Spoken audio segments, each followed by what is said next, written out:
Hey, I'm Nick DiMatteo, and welcome to video number 94 and audio season 4, episode 39 of Music is Not a Genre. Thanks as always for listening and watching. Don't forget you can support this podcast at patreon.com/musicisnotagenre or at anchor.fm/musicisnotagenre. My public hub is youtube.com/Nick DiMatteo, and the new and not so new, I guess, home of this podcast is on my website, nickdimatteo.com/podcast. Thanks. As I said, this is a particularly city day here in New York. For some reason, lots of low-flying planes and lots of ambulance and police activity outside, I assume. I don't know. I'm hearing sirens. So if you hear anything in the background, enjoy the ambiance of the city as I get into this. If you're following along, you may know that this is the penultimate episode of this season, season 4. Got one more coming up either in a week or 2 weeks, depending on how things go. And this is the longest season thus far of Music is Not a Genre. As each season progresses, things change, new things are added, old things fall away.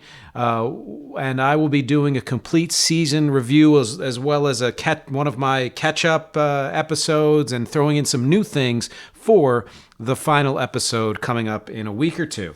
Let's get to this week's topic, the show that never ends, the book that wasn't long enough. Book talk number 4. So this is officially book talk number 4. I've been waiting to do this book for a while. This is one of the books, actually, one of the 2 or 3 books that kind of compelled me to start talking about books in Music is Not a Genre. And I am pausing here for a second because I've got so many fun things coming up for next season, and they're rolling around in my head, and I'm thinking about these changes, and I'm really excited about them. I almost blurted one out, but I'm saving that because I want you all to be surprised and thrilled when the fall rolls around. I may allude to some of them in next week's or the week after's final episode. So this is a book. The full title of the book is The Show That Never Ends, The Rise and Fall of Prog Rock by David Weigel, and it is on progressive rock. It's one of the few books on the genre as a whole. There have been plenty of books written about bands, artists, that kind of thing. Progressive music has been mentioned in plenty of other books about music, some of which I've even reviewed, but this is the one that was recommended, came out in 2017, and I read it a few months ago, and like I said, I've been dying to talk about it for so many reasons. Let's get into one thing right off the bat: attention span. If you're still here, you have one. So congratulations.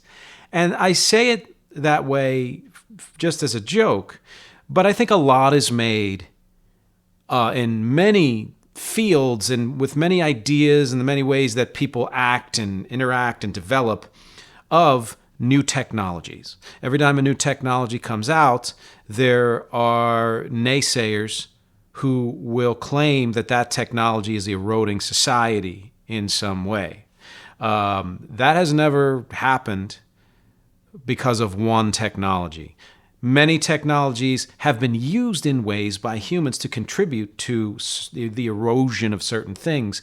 But even that, I think, is an overstatement, because when you're talking about something like attention span, people will say that the internet has eroded attention span, that things like TikTok and YouTube and other ideas like that have eroded the attention span of the modern human. And I think it's more like this. We get conditioned by the things that we use or don't use. So if we are frequently using something that requires only a short attention span, then that's all we give, that muscle, that short attention span muscle, which can be useful in certain cases, is the one that's most developed, and the longer attention span kind of is not as exercised. But it's not because humans are changing, as fundamentally, or in our DNA, or even in our fundamental behavior. We all have the capacity for any kind of attention span. And so if you are someone who agrees with the idea that modern technology is eroding attention span, then I urge you to look up articles that have been written about, pop music or television or radio or silent films or anything like that, probably certain types of books even, over the decades, if not longer, farther back, and you will find someone who has written about the erosion of the attention span. Now, why do I bring up attention span? Okay. Well, because we're talking about progressive rock.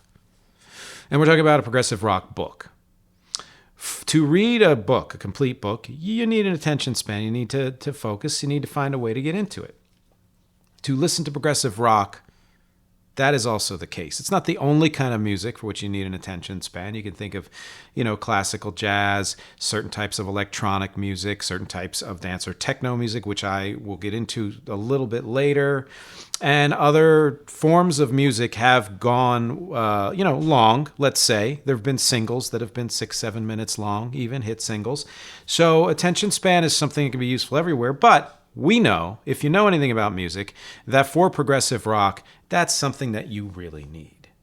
And I bring this up not just because of the music itself, but also because of this book. I alluded to that in my title, the book that wasn't long enough. Let me take this down here. For those of you just listening, I'm taking the diorama down. Oh no. And I'm checking to see how many pages are in this book, if I can even read the fine print without my glasses. And aside from indexes and stuff like that, 293 pages. Now, anyone who reads books will tell you that's not a long book. That is not a long book by any stretch. There are books I've read that have been upwards of 1,500 pages, even ones 6, 7, 8, 1,000, 1,100, 1,200, trilogies or 8-book series, talking about this, telling the same story with the same characters or a cast of characters. So 293, that's nothing. And I think that is crucial to something that I'm getting to here. But let me say first that I loved this book. I love that this book exists. Because of what I said earlier, which is there are precious few books only on progressive rock. I haven't even really researched what other books there are solely on the genre of progressive rock. Articles, certainly.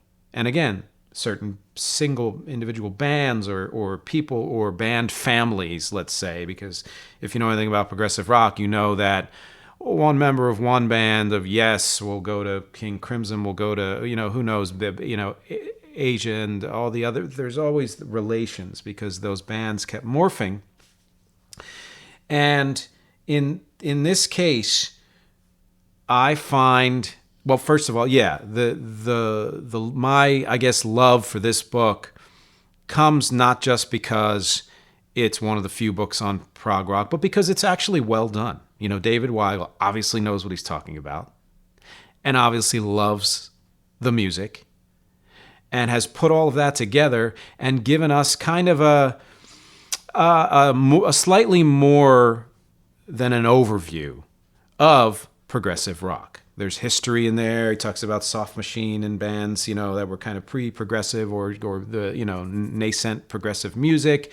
And all the way up to present day for him, which was 2017 or whenever he finished, writing and editing it before it was published, with bands that have come out recently that are neo-progressive or prog metal and things like that. So it is, in one sense, comprehensive. I won't say that it's fully comprehensive. That's actually a contention of mine here.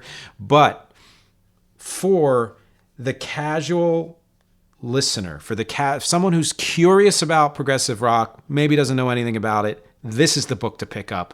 100%. If you are a casual fan of progressive rock, you will enjoy this. There were things I learned that I didn't know, which you hope with any book, but I knew that there was a lot for me to learn on progressive rock because I would classify myself as someone who is about midway between a casual fan and a loyal obsessive fan. I guess I know and have heard more than a casual fan of progressive rock, but I am nowhere near close to the people who are obsessed with this type of music. And that's why I think, again, this is a very worthy book, and I love the book. And for that reason, this is the first reason why I think this book wasn't long enough. I wished it was longer. Any book I read where I'm enjoying it, now I don't look forward to the ending. I mean, if it's one of those reveal things or you're trying to find out something, yes, and beautiful endings well done, which there aren't that many, are wonderful. But at the same time, whether it's a TV series, certain movies, books, certain albums or songs, if you love them, you often do not want them to end. And as someone who created the Death is Dumb subseries, you can imagine that I don't do well with endings. I don't do well with goodbyes. So, for me, this book left me wanting more. Now, it did compel me to explore, and there were certain bands that were mentioned in there, both bands I knew and bands I didn't know, that I went and listened to a little bit of just to see what he was talking about. But it left me wanting not just more. I think it left me wanting too much more. I think there was a lot missing there, and that leads to my second point about this book, which is that it wasn't long enough because I feel as though it was missing a lot. And let me put it to you this way. This may come off as a joke or as some type of extended metaphor. Okay, whatever. But I actually believe this is true. And that is that we're talking about progressive rock. We're talking about a genre where a single song can be over an hour long. According to one website, the longest song by a band called Transatlantic is The Whirlwind, 77 minutes and 54 seconds.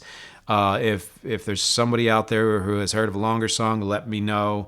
Plenty of songs, actually, surprisingly, over an hour, which of course would be more in the age of, electronic music. Digital music is what I mean, where you can have one, let's say, file that long that would fit. It would never fit on an LP. You'd have to stretch it over several sides.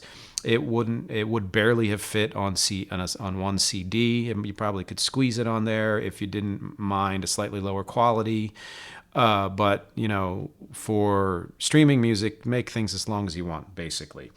So with music that can be that long, with music that can be that sprawling, that demanding of the listener, it was surprising to me that a book about that music wasn't any of those things.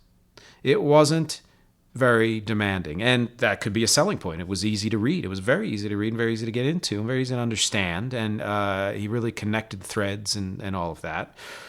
It's not very sprawling. There are a few tangents here and there, but there are many tangents and side roads that he doesn't go down, which is unlike progressive rock, certainly. And the major point, which is it wasn't long enough. It is not, let's say, if books were music, this is kind of a pop book with progressive elements, which is actually something that I enjoy creating a lot of. I do a lot of kind of indie power pop music with progressive elements, and that's basically what this book is. So from that level, on an artistic level, I respect that it was done in that way.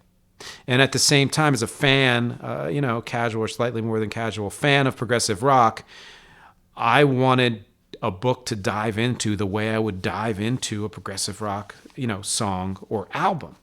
I wanted to be immersed in it. And there are other books I've reviewed this season and more I'll review next season, I was immersed in, that I really felt like I was in that world. Last Night a DJ Saved My Life is a perfect example. So much in there. Such a dense book. And a much longer book than this one. And you felt like you were in that world and experiencing the history as it went. That happens to some degree in this book, but I feel as though could have been more indulgent, which is an interesting point for me to make, and I'm going to go over that a little bit more when I talk about progressive rock in general. But that's my contention here, is that, I'll give you some examples. So, he knows and loves what he did, and like I said, he went over the history. but there were many bands, there were a few bands, let's say, tangential bands, bands influenced by progressive rock or who included progressive rock in what they do to a large degree. You know, not if you're a band and you threw one song in there. Like, nobody would call me a progressive, rock musician, even though some of my songs have severely progressive elements. There's nothing that screams, oh yeah, he really was influenced heavily by it and delved into and experimented with it and all of that and immersed himself in it. No. But if you're a band who was not primarily progressive but did a ton of it, I think you should have been included in this book. And the reason I say that, and if you know me, I'm going to now mention a band of mine that I am obsessed with, because I tend to do that not just because those are bands I love, but because I know the most about those bands, so I can use them as references, and that is Chicago. When I did my Terry Kath episode recently, I talked about how Chicago's, first 10 years, let's say, was just laden with progressiveness, and that if you listen to that, you might start hearing some of the elements of their later work on the later albums, and a little teeny bit on the early albums too. But what you come away with is a band maybe you didn't know that well, or you thought you knew well, but you didn't, because so much of what they did was in one way or another progressive, whether it was, jazz, fusion, classical, and the structurally multi-song, multi-movement suites of songs and all of that. And so it boggles the mind. I mean, it absolutely boggles the mind. And I hope you're enjoying hearing my dog drink water like a washing machine. Wonderful, Olga.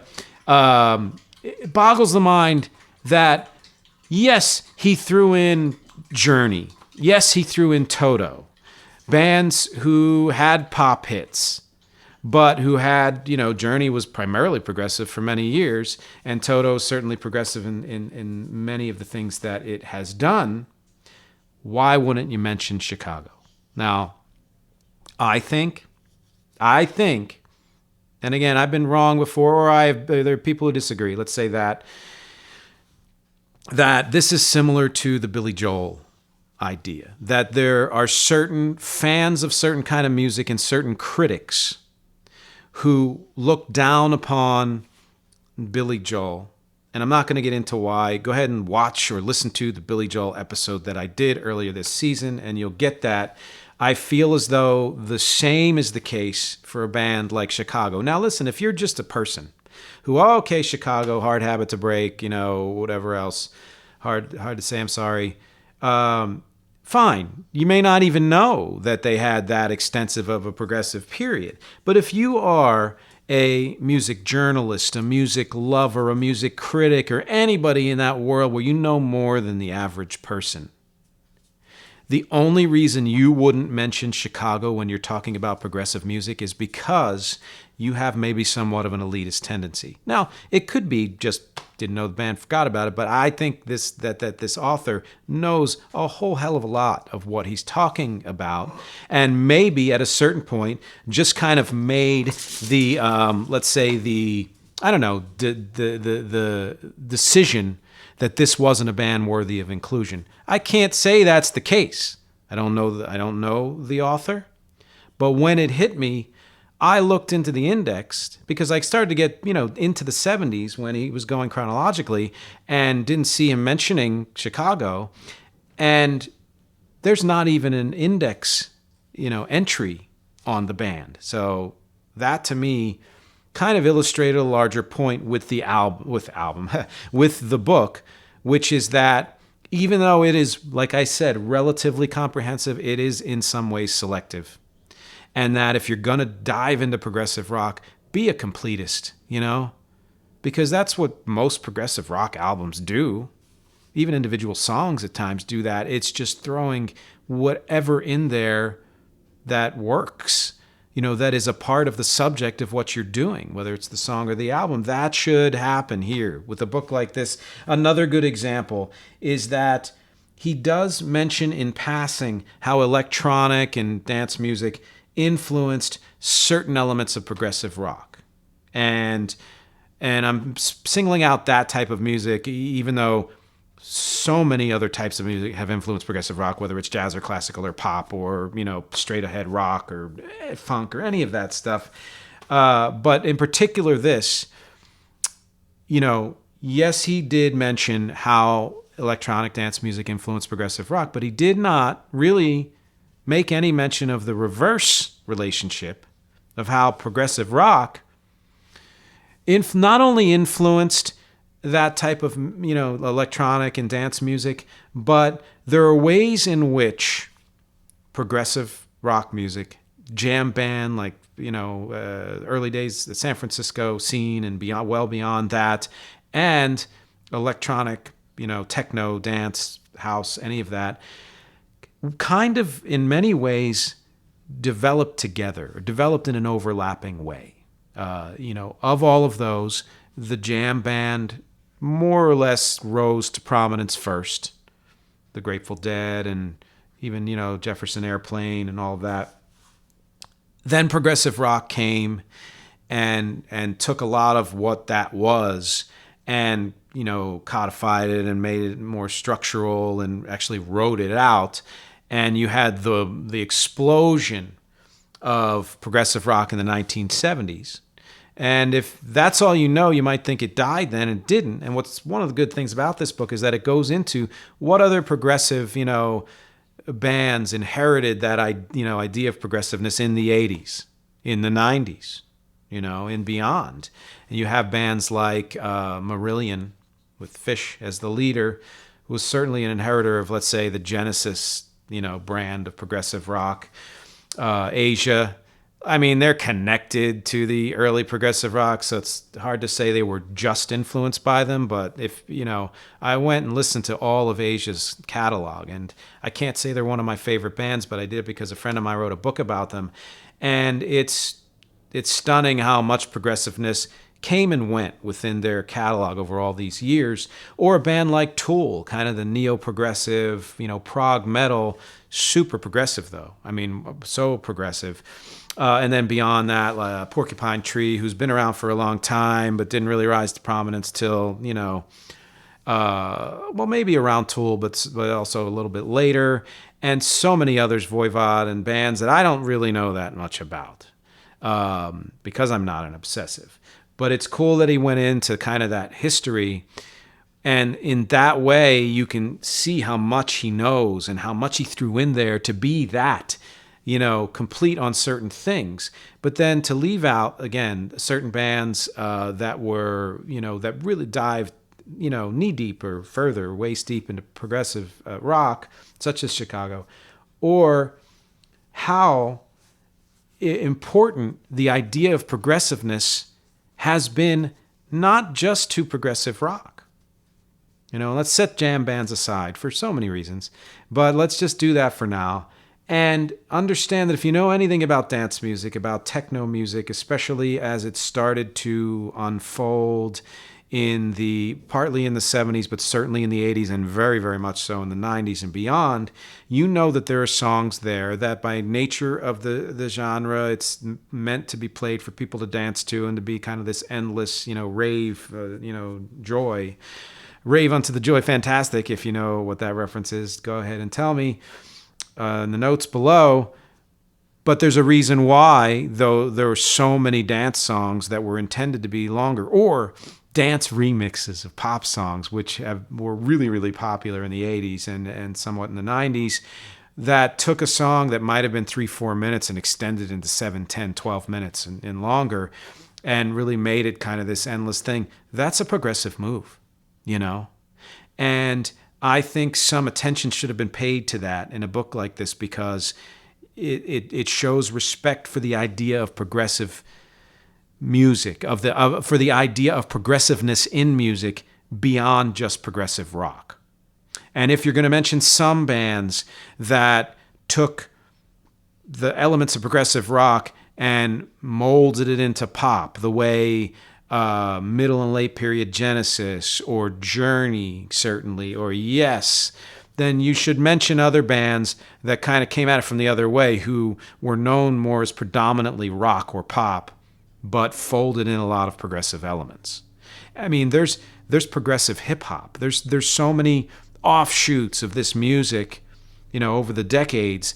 And I think, having read books that were that comprehensive, that a book like this should have included all of those. Should have, even if you just make a mention, oh, this book is not the place to, unwind all of the details about electronic music and how progressive it has been in its history, but XYZ, fine, or Chicago was a band that dabbled in progressiveness for many of its early albums and then, largely abandoned it, or however you want to say it. That's a sentence, but not even a sentence. This book could have been, so what did I say, 293? Could have been 350 pages and been just infinitely more comprehensive, But that leads me to a point that I love making, which is that, progressiveness in music is not restricted just to progressive rock. And I'll get into where that falls in terms of the music that I do. But just think of artists you've listened to who have done, let's break it into two things. One would be there are songs or maybe whole albums in an artist's catalog that deliberately dive into progressiveness. They're maybe more experimental than other things that they have done or have been known for, And that is musically, the idea of very direct progressiveness in the music itself. But the second idea there is the idea of progressiveness in the conceptualizing of music, in the direction music goes, in the, let's say, breadth of an artist's catalog. And I'm going to go back to my touchstones, as usual, artists like the Beatles and Prince and David Bowie, and yeah, Chicago, sure. And I'm sure I'm, leaving out hundreds of artists that fall into these categories of artists who had a progressive mindset, which compelled them to never rest, or Zappa. I don't even know how much he mentions Zappa in here. I think he does give a lot, stuff on Zappa. It's been a while since I read the book, but that's, go ahead and read it and tell me. But he doesn't, really, and this is not this book, but I love the idea that you can have a progressive mindset. It doesn't mean your music comes out as progressive music. So an artist like David Bowie, who morphed so many times in so many different ways, that is a progressive approach to music. Prince, who had his kind of funk and new wave and rock and then just morphed into so many other things over his career, that is a progressive approach to music. Chicago, who on just the first album, but let's say the first three double albums, all of them are double albums, explored so many kinds of music that even if some of that music itself wasn't progressive, which it was, but even if it wasn't, that is a progressive approach to music. The classic, example of the Beatles, who listen to their early work, middle work, later work, and how much they changed. That's not necessary for an artist. There are wonderful artists out there who have sounded largely the same their entire careers, with maybe a few tweaks here and there, a few production value changes or whatever. Personnel, Rolling Stones come to mind. And they're legendary artists. But again, I gravitate more towards artists who are able to kind of do that morphing and exploration, and it shows up in the work that they do. Not very much of the work the Beatles did was progressive rock or progressive music. Some of it was. Some small part of it was. But they took a progressive approach to music in the idea of include everything that is of interest to you in one way or another. Progress, help your music to progress, move the musical conversation forward. I'm going to keep using that phrase in one way or another because I love it, because I think that has to happen everywhere. And that's just something that to me is more interesting even than progressive rock music on the whole.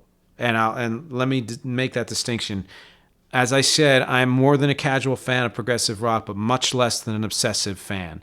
There are aspects of progressive rock that I find to be too indulgent for me. And other people, that's their bread and butter. They love that stuff. It really, enriches their listening experience. that's not something that really thrills me. I mean, throw a little bit of that in there.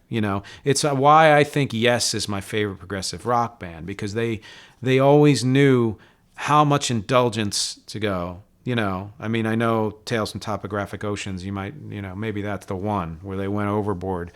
But in general, they've always balanced things with getting to the point, honoring the listener and the fan, and at the same time indulging in things that meant something to them, and allowing for exploration in the music. That's really where my enjoyment of progressive, rock falls. When you're talking about, let's say, early Genesis, respect them a lot. I've listened to their entire catalog, but for some reason, I was just more into like late 70s, early 80s Genesis, and I grew up with mid 80s Genesis, and that was more my thing. But bands like King Crimson and ELP, which I have deemed means extremely low priority, at least for me, are not bands that really move me. Rush, little bit. Jethro Tull, little more than Rush. But again, Yes is kind of where I land on that. Tool even had me for a while in the late 90s and early O's. And I guess that is to say that I believe that, there are different... I mean, listen, if you're a listener of progressive rock, you believe that they're honoring you by doing the music that they do, and you can disagree with me, but I believe that if you know that there's somebody on the other end of what you're doing, you should remember that they're there. Or you may as well just be doing this music in your bedroom, And more power to you if that's what you want to do. And maybe that's why so many people enjoy this kind of music, because it's like you're just hanging in your bedroom, like Pink Floyd. Same thing.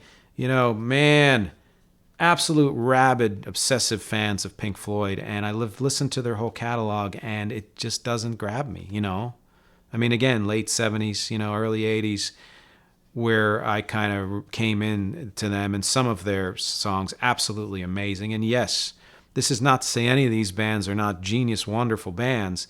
They're just not my bag, And so you will hear that in the music that I do. I have done music in odd time signatures, with odd chord progressions, with odd melodies. I'm working on a song now that has a 12-tone row in it. I'm working on another song, or haven't started it yet, but it'll be on my next album, and it might be 20 minutes long, And there are songs of mine that I've deliberately made, 6, 7 minutes long, strewn throughout my albums, and especially my band Wrecked albums. And that's on purpose, There are songs I've shared even this season that have progressive elements, like Xylophone Ways. I forget which episode that was for, but if you go back or search that, you'll hear the progressiveness there. But the way I like to approach it is, again, to have a progressive approach to music on the whole. So when I did The Weird Objective and I did those 5 albums, the progressive approach was, don't confine the music to one genre. Do many genres. Let some of those genres overlap. And where I really thrive is when those different genres overlap and kind of blur what even a genre is. So the strongest Wreck music to me incorporates elements from many different types of music and creates something else, and something new, which I know you'll hear quite a bit on the upcoming album, but you'll also hear on the song I chose to spotlight at the end of this episode, which is a song from Wreck's Parts and Labor called It's Like This. My brand of progressiveness always includes hooks and elements of pop or rock music. It's more straightforward thing. So when you start listening to that song, you will say, nah, I don't get it. I don't really hear the progressive elements. If you listen through to the end, you'll hear them. And you'll understand why. You may even hear that whole outro. There's a little hint of Yes in there, I guess. I never even thought of that, but I believe that's the case. And it's not an odd time signature there, but an odd number of measures. There's a certain way that the chords progress that are slightly odd. There's overlaps that happen. There's stops and starts. There's, different parts of the song that could be considered mini movements. And I believe you'll hear all that in this song if you hold on for just a minute or so as I wrap up here. and let me know if you hear or think, either from the song It's Like This or any of the other songs that I've shared or that you find by my band Rec, that you understand what I mean by taking a progressive approach. That there are ways to not just compose a song, but produce and layer a song, and ideas that you can throw in or take out of a song that are indicate a progressive approach to the music. I'd love to know your opinion on that. If that's what you hear, I'd love to know if you've read this book, if you know more about progressive rock than I do, if there's something that I overlooked or that I got wrong. I want to hear from you. Or how do you feel about progressive rock on the whole? Do you agree or disagree about my take on it? Because as always, my objectives here are music, conversation, and connection. Thank you for listening. Thank you for watching. One more episode left for this season. I'll talk to you then. Before all of this happened, I was the captain there in your soul. Now that we're back together, I know the weather's taking its toll.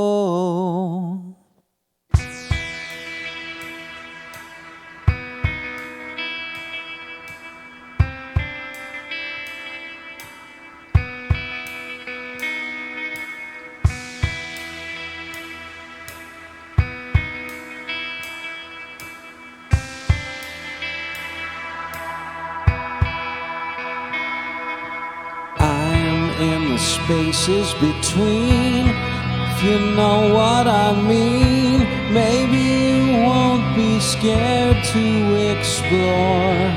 Oh, but if that's too upsetting, don't go forgetting there's always an open door, and it's like this. It's like this. It's like this. It's like this.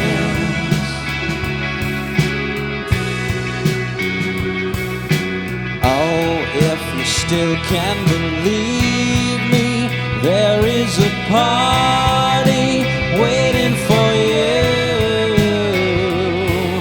A party here in my psyche. If you still like me, come on through. And it's like this. It's like this. It's like this. It's like this. It's like this. It's like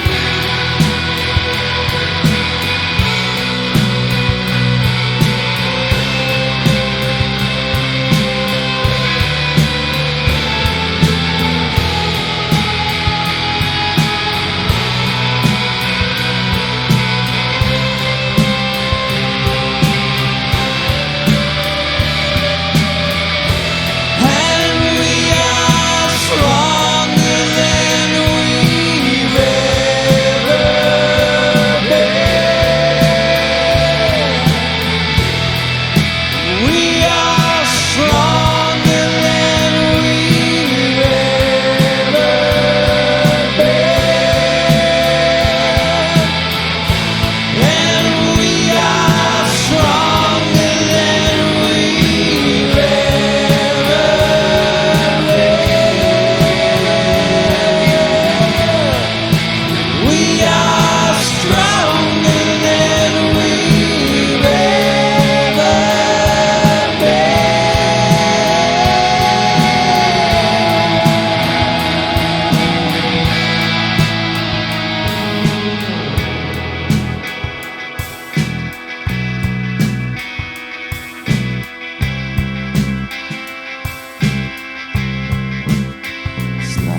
It's like this.